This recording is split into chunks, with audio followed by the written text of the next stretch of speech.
In this episode, we consider whether things like the busyness at brothels and beer sales and other non-traditional measures may be able to tell us more about where the economy is going than even the stock market.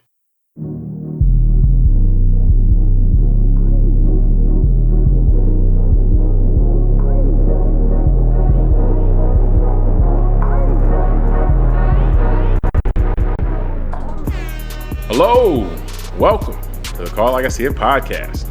I'm James Keys, and joining me today is a man who to this day yearns for the mines. Tunde Ogunlana. Tunde, you ready to build something today, block by block? Of course, man. I was a Lego king in my youth, so okay. So we can build block by block. Legacy. Yes, I got you. Now, we're recording this on April 15th, 2025. And Tunde, we recently saw an article which suggested that trends in the business at brothels or strip clubs may actually be a predictor for what's coming from an economic standpoint.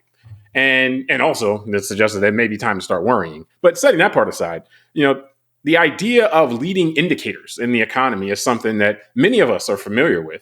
And, one of the most well-known ones being the stock market. And, we hear about that all the time. But what we're seeing here suggests that other things that are going on or things that can be measured, could also give us information, either supplementary or better information about what may be coming than even the stock market. So, you're a wealth manager. So, I would look at you as a great person to talk about this. That said, I think you can give us your caveats as far as, you're not giving financial advice and so forth. But could you give us your thoughts on leading indicators, generally speaking, and then the idea that maybe vice industries or kind of these non-traditional things could serve, to give us warning on what's on the horizon at times? Yeah, no, I appreciate the intro and lead in because wealth manager sounds very prestigious. I feel like I've been a therapist and a psychologist, in recent times as relates to helping people stay off the ledge type of thing. But no, the part therapist, leading man. Yeah, it's funny. Part Everything's wealth manager, psychology, part I guess.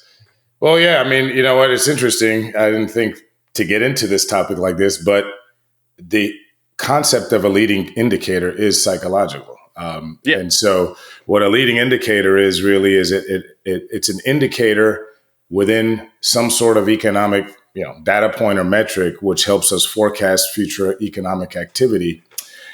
And it predicts, a leading indicator can predict upcoming changes in economic activity.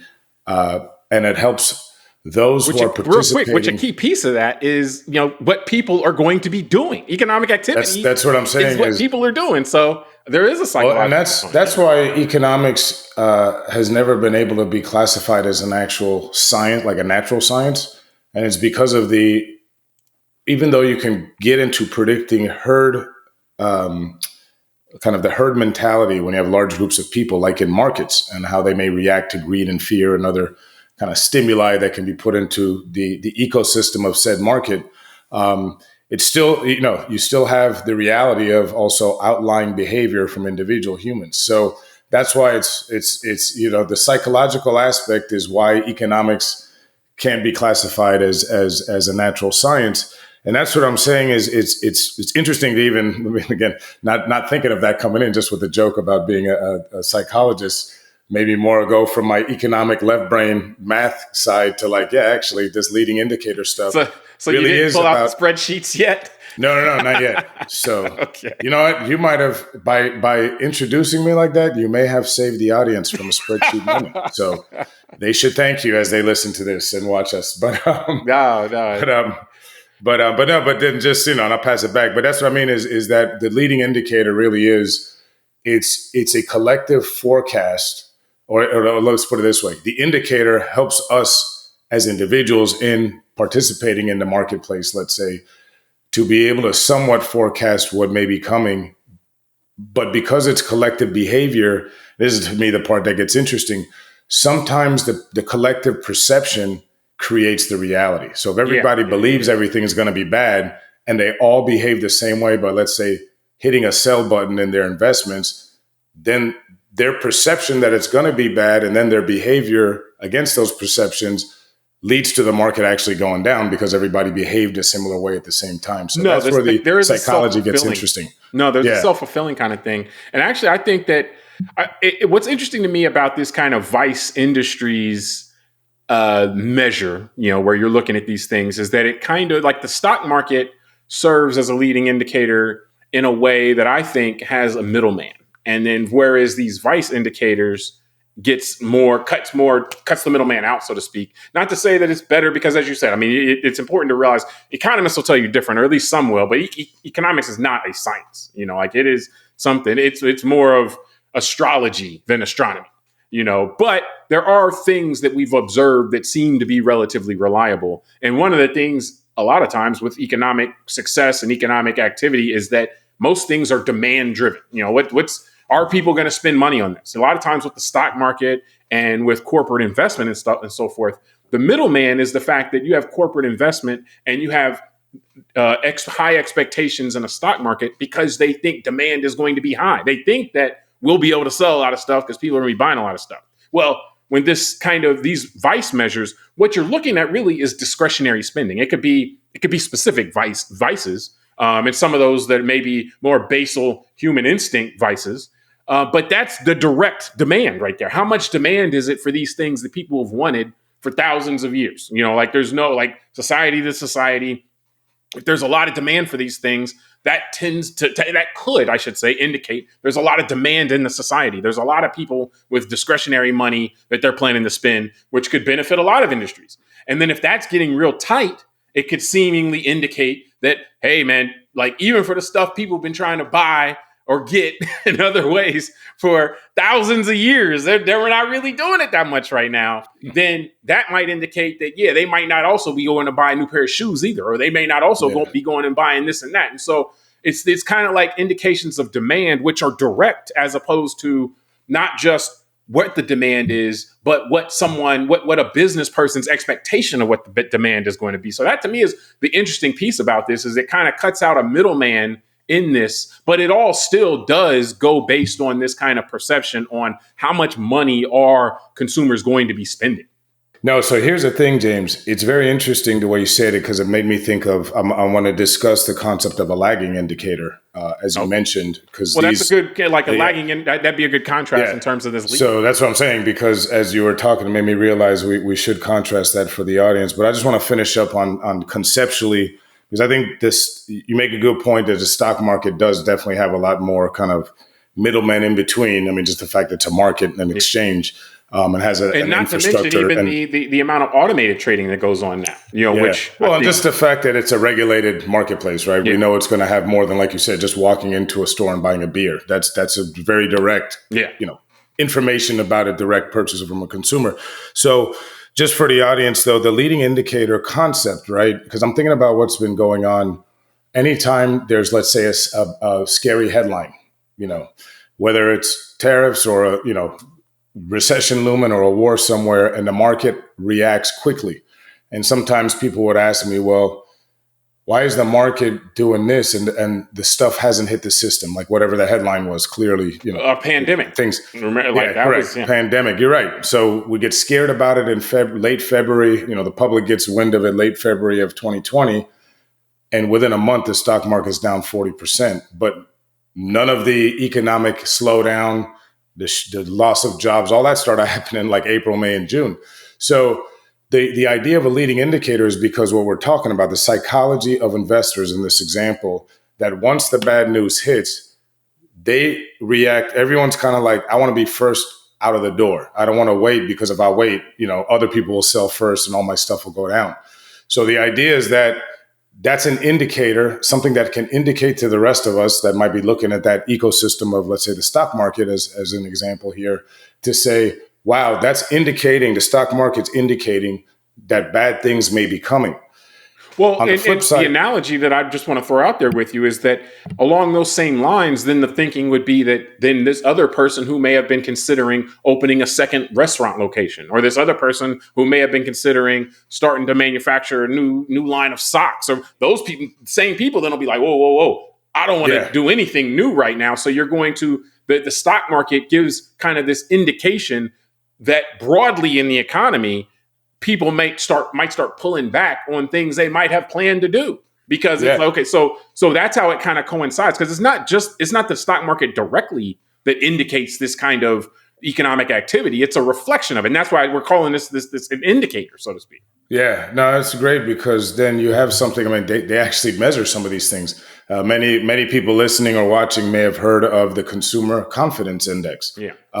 So they measure these things by polling people and saying, how do you feel?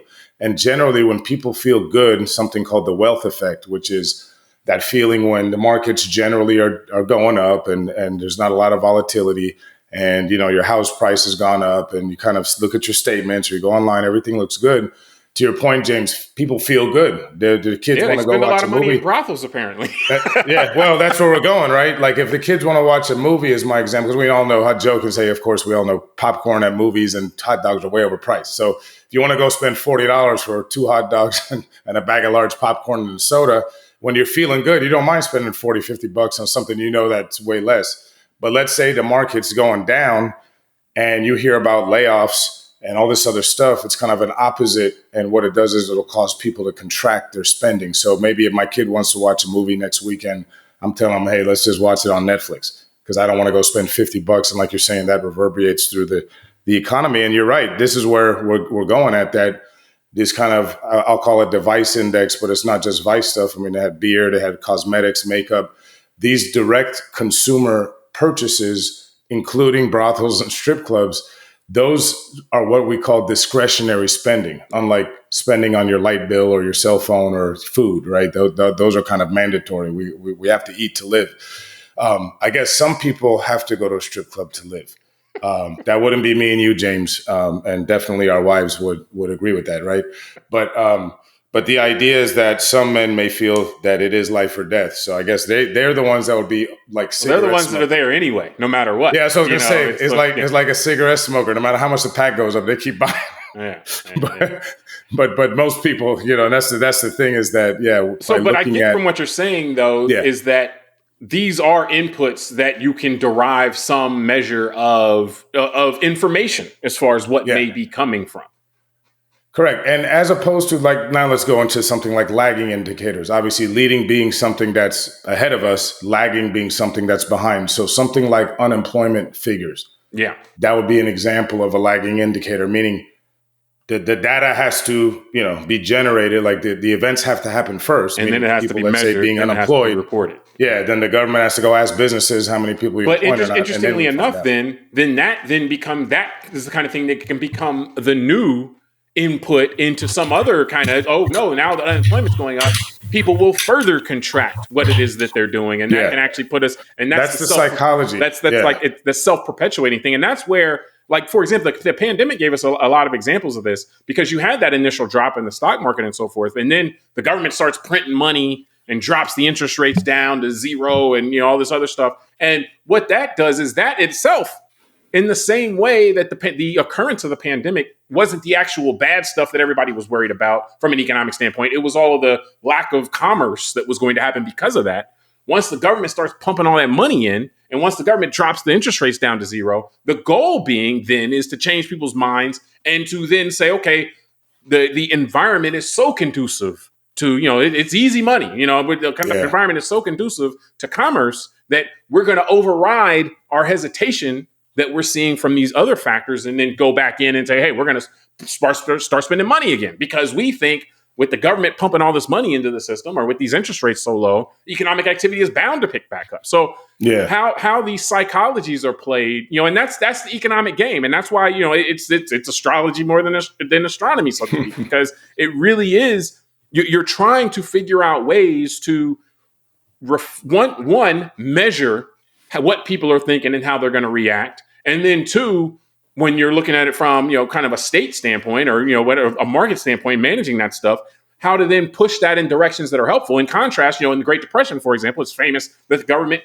constricted the money after that happened, after the initial shock happened. And they said, hey, we're going to tighten everything up, which self-perpetuated the downturn even more, because then it's like, not only are people feeling bad, but they actually see a tighter supply of money and they see everything tightening up. And it's like, oh, well, I'm definitely not going to go try anything new. It's an interesting, remember the pandemic, an interesting point for the audience, those that might not be as, economically inclined and follow the stock market. I think we all remember the reports of when the shelves were going empty and people were hoarding toilet paper. Yeah. Yeah. And that's an example. I mean, I don't know if I can say that's a leading indicator, but it's the psychology I'm talking Yeah, about. it's the psychology. Once people saw that a couple people were taking toilet paper, and the shelves were looking empty, then other people start going. And again, the perception that maybe we're going to have a scarcity of toilet paper, then the behavior of the individuals created the actual scarcity. So it is amazing how much more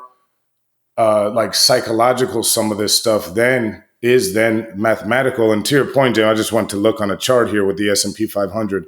It bottomed, it looks like, on March 23rd of 2020. And to your point, that's what I mean, like, because that was the time, was the very beginning.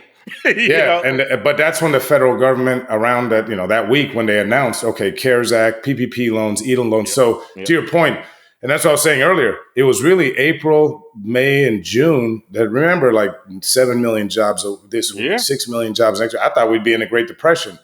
The market thought otherwise, because the market, being a leading indicator, had already started rising and recovering because of the stimulus and all that. So those kind of who knew the system better than the rest of us, like those on Wall Street, already realized, okay, we're just going to start buying in because the worst appears to be over.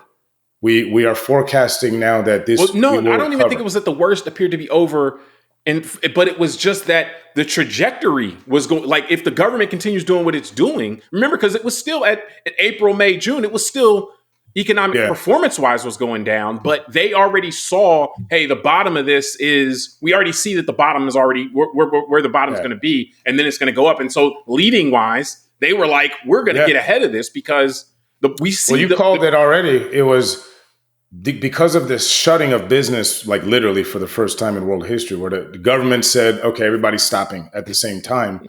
You had this lack of velocity of money in the global economy. And you're right. Once the money was flowing from the central banks, it greased those wheels, and the system knew that the opposite now would happen than what happened after 1929, meaning that things wouldn't constrict with all this liquidity out there. Think almost like spilling a bucket of water. Now we've got all this liquidity out there, and at least the economy, the wheels will be greased. And to your point, maybe we can't predict how quickly or whatever we come out of this, but we know that commerce won't stop. No, that's a great way to put it. The government dumped a bunch of water onto the floor, and they knew somebody's going to sop that water up. Yeah, exactly. So, hey, let's start getting it ready to start sopping that water up, because there's a lot of money on the floor right now. Yeah, and that's the interesting thing, because in the end, that's another example of the psychology, but on the way up, right? Like, once the bucket got spilled, lack of a better term, right? All of us pigs go to the trough. Oh shit, I gotta get this before the next guy. And so it creates now a demand, and the market starts going up. And then that's the sad part to me as a quote unquote wealth manager or financial therapist, is the sad part is the emotional effects that these ups and downs create. That usually it's the retail investor that's last to be comfortable to get in. Well, so that's what I mean is that, the retail aggressive risk takers. Well, they come after the automated stuff. Remember, like all the automated trading that happens with the computers. And then you got the like you talk about the professionals. And then, the retail people come after all that. And so, it's the stock market, it's a casino, to many people, like they talk about it like that. So there's last piece I wanted to get to before we get out of here. But it's a casino where the house doesn't always win. The stock market too. That's true. That's true. But the piece, like, so when the premise of the article that we're talking about, which will be in the show notes, talked about how some of these indicators, that these non-traditional indicators, are starting to wobble, or starting to look and say, hey, maybe we need to be worried about this. Do you think right now, because our information environments now are a lot of these kind of factors that we talk about kind of imply that we're all getting similar information, as far as what's going on around us. But our information networks now aren't like that. And so we have some people think that based on what's happening, that everything is going to be okay. Some people think that the worst stuff is about to happen because of everything's happening because of the information network. So do you think that these types of measures, where that you're measuring directly, should we be worried? Are there things troubled on the horizon based on what we're seeing here? Or, are we entering a new world, so to speak, with the fractured information networks that we're all living in, and how some of us may be operating on a high confidence because, hey, I just believe whatever the guy who's in charge says, I believe that, so I'm going to roll with it. And then other people might be saying, hey, I don't like what the guy in charge is doing, or, whatever. And so what do you think about that? Yeah, man, no, it's interesting questions because you packed a few things. So let me see if I can tease them out a bit. One, the last point you made, I think the information networks, I've noticed that actually in my practice in the last 10 years or so that, I've been doing this 25 years. So 20 years ago, people were less inclined to tell me how they feel about the economy or how they maybe would ask me to deal with their investments based on, let's say, who's in political power. But as the country's got more polarized in the last decade, unfortunately, that happens. The and president. Interestingly enough, by the way, that was a feature. That wasn't a bug of our system. Yeah. Is that one of the reasons our system became so big and so strong was because whoever was in power at that moment mattered less. There was a general American kind of way of doing things that businesses locally and businesses abroad kind of could set their watch by. And so that bred a lot of confidence and stability. Whereas now, we're kind of, that's starting to wobble a little bit. But I'm sorry for that. Well, that's what I mean by the partisanship and, look, the participants in, let's say from our political electorate standpoint, not necessarily participants of the stock market for the purpose of this conversation. That's why I said you asked a few interesting things there.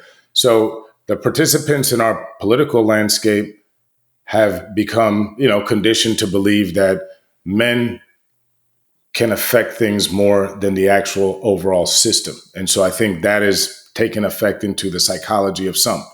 Then you've got, like you said, the information networks have caused a lot of different behaviors. Like we just had a show, 2 weeks ago or 3 weeks ago, maybe about on the unfortunate thing of young men under 30 who are having a hard time having intimate relationships. So if maybe they're staying home more, right? Maybe young men under 30 aren't frequenting strip clubs like they would have in our generation, 20 years ago when we were younger. Well, and there's been reports that bars and, like meeting places and stuff like that are not doing the business that they were 20 years ago, so to speak, with the current generation. Yeah. So is that an indicator of economic stuff, or is it just an indicator of where culture has gone because of things like the internet being proliferated that didn't exist, 50 years ago? So young men had less things to do and had more of a reason to go out and go to a brothel or strip club than they do today. So I don't know.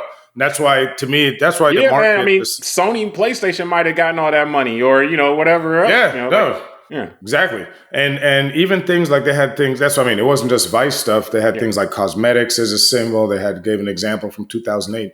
And again, today is interesting, right? We have a trade war going on. Like my brain is already thinking like, well, I'd have to go look at where these cosmetics are. Are they coming from countries with tariffs on them? Maybe the inflationary nature of that type of stuff has just caused people to buy less cosmetics, but maybe it doesn't. It's not a factor in the overall economy that matters, or maybe it does. And so, to me, that's what makes the stock market stuff interesting, because you're never going to be able to point to one thing and say, this means 100% certainly this or that, because if it was that easy, we'd be retired already. So, well, but the thing is that despite that fact, you'll never find a shortage of people that'll sell that and say that with 100% certainty, here's what's about to happen because of blank, here's what just happened. And so, I mean, to me, I think that the perception is really because what we're talking about so many times is human confidence and human perception. I think that the perception kind of divergence is really a new factor that we're going to be dealing with here with this connected economy. There can be if you go 200 years ago, there's a perception difference amongst people, but their economies weren't so directly related. Like what they did in this town just wasn't that related to what they did in some town 1,000 miles away.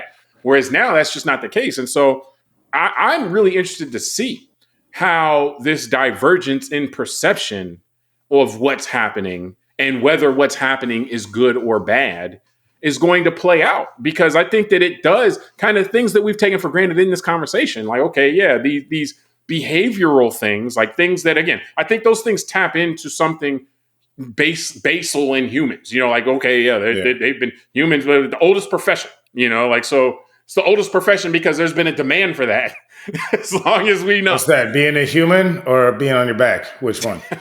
Just want you to clarify. But I mean, just in general, like, so, but these vices, tap into something that's very deep, so that it's not trendy, so to speak. And so, but will those still serve as leading indicators when you have some people, because of what they're seeing, thinking that everything is on the up and up, or, everything is about to take off, and then other people thinking that everything is going to, going into the toilet.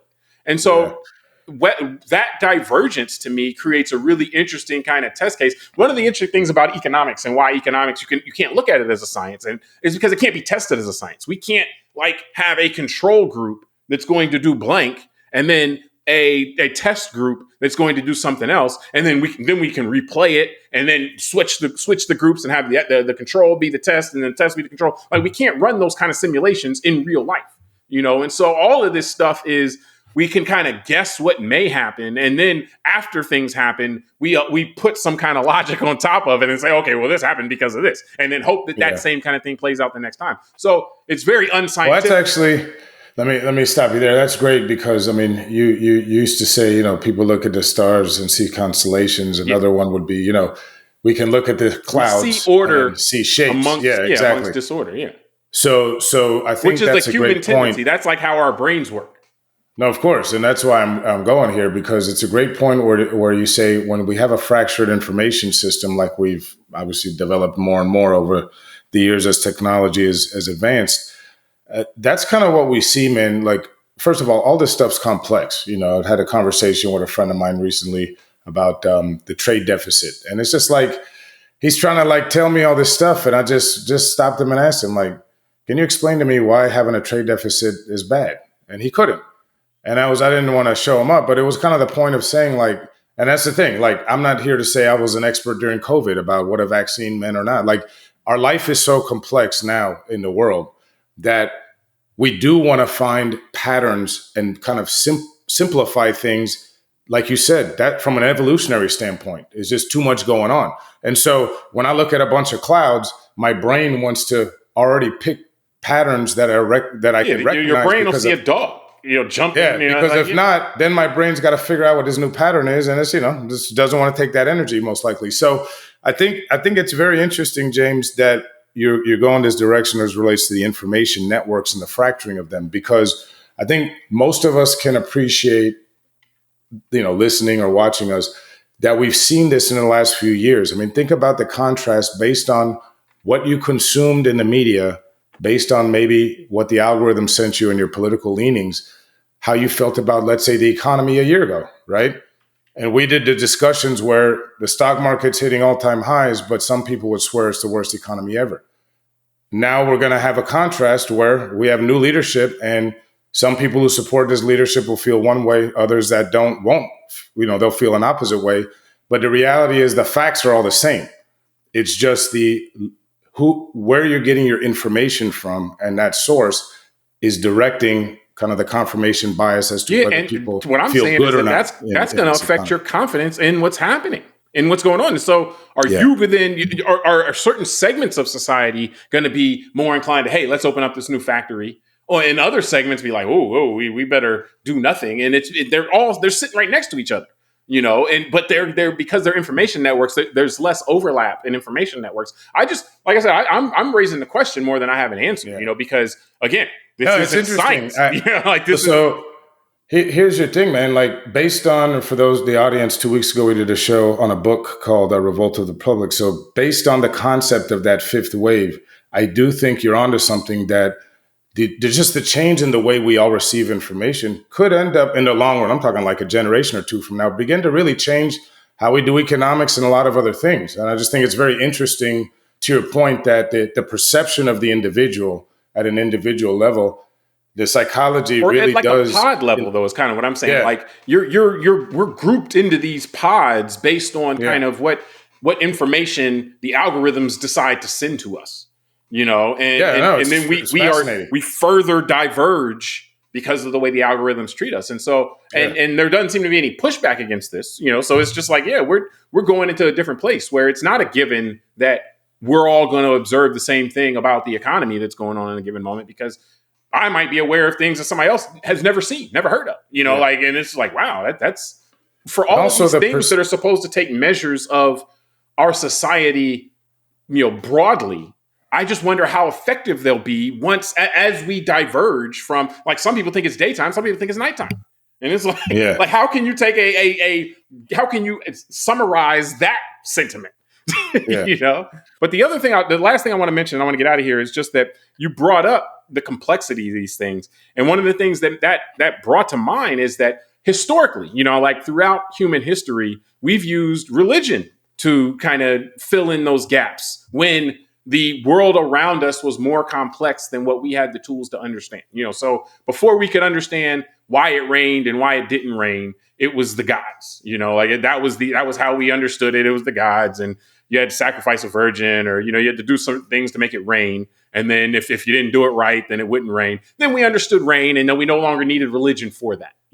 And so I wonder, as these things get more complicated and more complex, what's going to fill in that gap, so to speak? Is some people suggest that economics itself is becoming a religion, and that the way it's operated a lot of times is with this kind of faith that it's like, hey, here are these tenets, and you got to just follow these and hope it works out. And if it doesn't work out, then it's not the problem of the tenets. It's the problem. It's just, that was just God's wrath, so to speak. And so the complexity, though, piece does kind of put us in this bind, because humans don't like walking around feeling like they don't understand stuff, where we're going to have to generate something to make all this make sense at some point. And to some people, that's already there. That's economics. That's the stock market. That's all this other stuff. But in any event, it's going to be something where what exists now and where we are right now isn't necessarily going to be the way it's going to, it's not going to necessarily be an acceptable way maybe in 20 years. So, it's exciting times. We get to see the evolution of some new kind of norms, or else how society is going to figure this stuff out. Or what my concern would be is that it gets to a certain point where enough people are just saying, hey, this stuff's too complicated. Let somebody else deal with it. We'll just have some leader tell us what to do, and we don't have to worry about the complexity anymore, because that's what happens sometimes in times of complexity also, is that. Well, I think, first of all, I think we're there, but that's a whole nother show that we can have down the road. But I'll have some fun with you at the end here, that the sacrificing of the virgins so that it will rain was a real thing. So I'm wondering, if they couldn't find any virgins in the town, did that mean that they had a good economy in the village that year? I'm just, based on our prior conversation about leading indicators. So that's how I'm going to tie a bow on this discussion. And if it wasn't raining, man, that the economy wasn't good. So that's the answer to your question right there. But no, I think we should wrap from there. We appreciate everybody joining us on this part one of our show today. Check out part two as well, and we'll talk to you soon.